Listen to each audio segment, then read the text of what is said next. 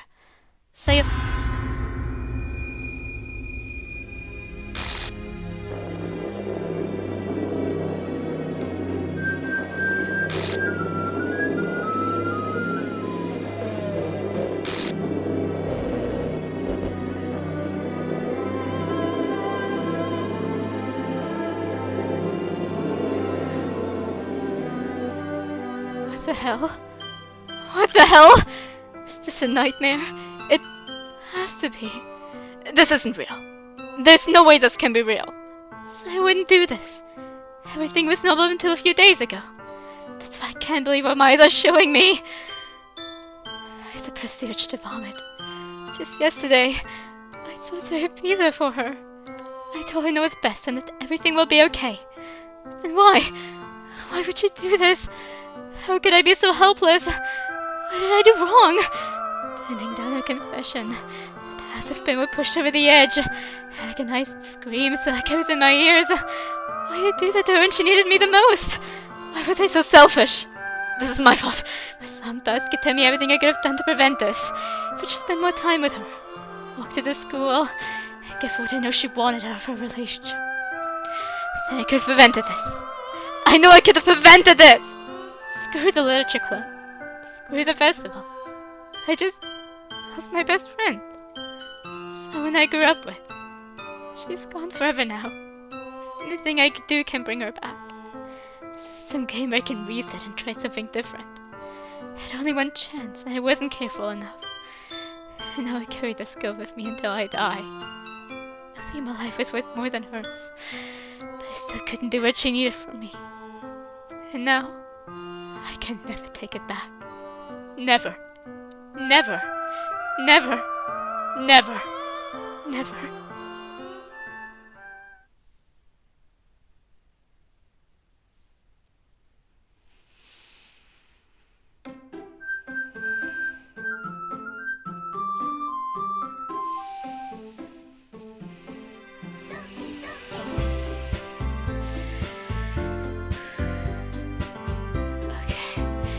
Give me a moment. This scene's always hard for me. Sometimes I start crying too. I almost started crying, but I think today was too stressful for me to cry, so.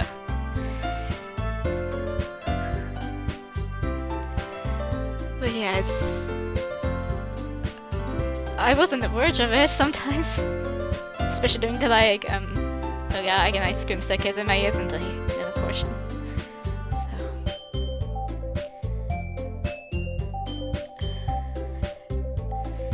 Depending on the day, like I said, I also sometimes cry. I sometimes cry.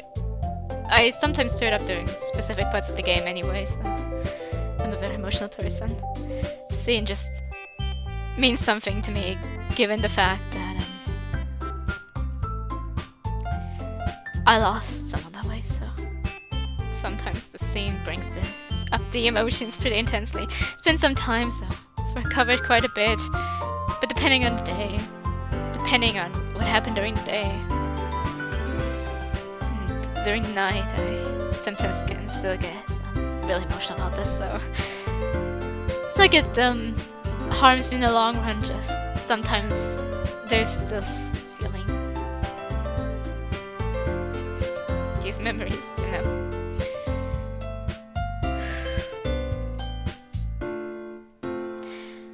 However, before we leave... wait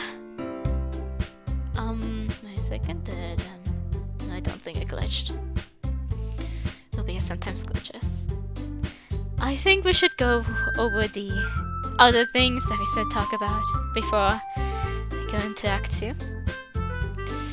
If I sound a bit different and still a bit teary, then I'm sorry.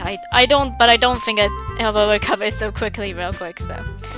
I think I just need to breathe for a bit and focus on a few other things, like traceback.txt. Oof. Okay. So yeah, I'm sorry but an uncut exception occurred, and there's all of this. And of course the famous restart top context.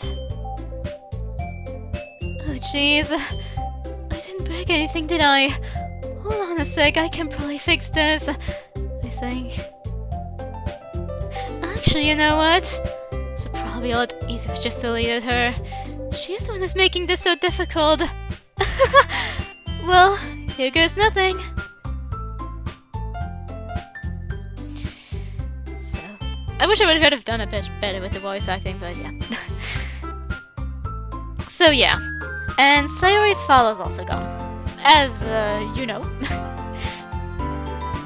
Although I do think it's pretty funny that many people look at this and are still like, Monika intentionally killed her off. Even though she basically says here, if she just wanted her dead, she could have just deleted her. It's the easier path of whatever she wanted to do. And in Act 3, she basically talks about how she amplified Sayori's depression, but she never intended her for Sayori to die.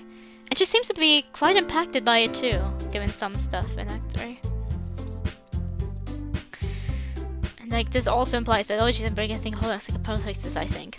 I also think it's interesting how the game seemingly tries to restart as soon as Sayori's body pops up. And Sayori's finally gets deleted as soon as you, as the scene, as you first see it. It's as though Monika quickly tried to do it so that you, don't see it.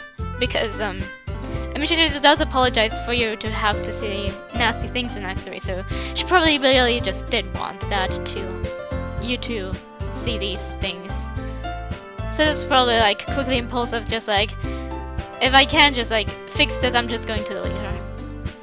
I also want to quickly talk about like the pun.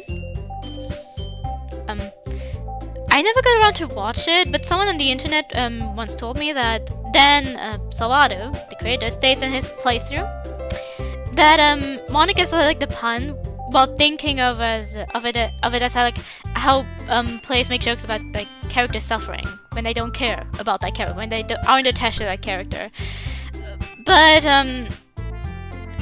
Monika seems to be pretty attached to Sayori, especially due to the things she says in Act 3. Like, she was affected by how Sayori, by how it went with Sayori. And she seemed to have a really deep relationship with Sayori too at that point. So, I think the statement may make sense if Monika, like, immediately after Sayori's death tried to delude herself into thinking that she doesn't care. That she isn't attached to Sayori. Because, which makes sense. She probably really quickly needed to dissolve herself of that guilt to make sure she doesn't, like, freak out. And there are, in Act 3, even things like that, hints like that she doesn't think of the pun as funny herself, even, so... So, to me, it somewhat comes off more like, a coping mechanism by which she tries to convince herself that she wasn't attached. And she tries to show it to you, like, see, I can joke about it. And, another thing about the, percentage poem, like her final poem, Get Out of My Head stuff. I kind of wonder if this was Monika's poem or Sayori, or like a glitched poem. Because it could make sense for Monika to do it, especially with like the percentage. But I just wonder what the goal was. Since, Monika didn't want like her to be dead, but maybe she wanted Sayori to seem like insane. And so she wanted to, put like a poem where, Sayori seems insane. Because she, goes like, and, does like, because she like wrote this weird poem. So that she like seems more weird. Or maybe it like glitched and Sayori, Those are like actually words that Sayori wrote down by herself, but for some reason like she was a bit glitchy in that moment, so she wrote like the percentage. I'm not too sure, but I don't mind the idea that Monika probably affected it a little bit. I just like the majority of the poem seems like something Sayori would write. It even has like a bit of a poetry structure in it after the get out of my head part. It's just the percentage sign. That's the only thing that throws me off about it. Maybe it's like a situation with like the happy thoughts too. Like I really think she put it maybe like Monika must have had a reason to put it here, unless of course it's also just glitched in there. And maybe it was just like I said, I lost someone that way, and I also did some weird things following it related to exactly that event. So maybe it's just one of these cases where this is like the last thing Sayori drew and the last thing Sayori wrote. And so she like put it there or something. I'm not too sure.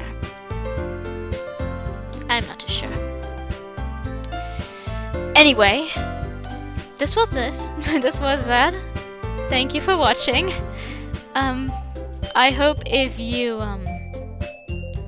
stuck around for everything, that you had fun, even though the ending, I hope I didn't bother anyone with my weird talking. I still hope you enjoyed it, and I do hope that you have a nice day, nice night, nice evening, nice morning. I don't know what you're watching this in the morning, but whatever. Nice morning, and yeah. If I don't know if I should be saying this. If not, just cut it out. If you've also lost someone that way, then just know that it wasn't your fault. Mental health is a difficult thing. Unless you actively were like trying to, like actively saying things, telling them to do weird things. Yeah, maybe you said something that could have been said better, but maybe there was something you could have done differently. But it still isn't your fault. Mental health is difficult. And you're not responsible for anyone's death that you didn't actively try to cause. I'm sorry for anyone who's lost someone that way. And I hope you can heal. I think I'll be struggling with this my whole life, but I've also gotten better, so I hope you have people like me. Like I have people around me, my friends, that supported me. I supported them too because we're all friends with them, so I hope you also have the support that's needed to get through this. Maybe professional help. And stay safe.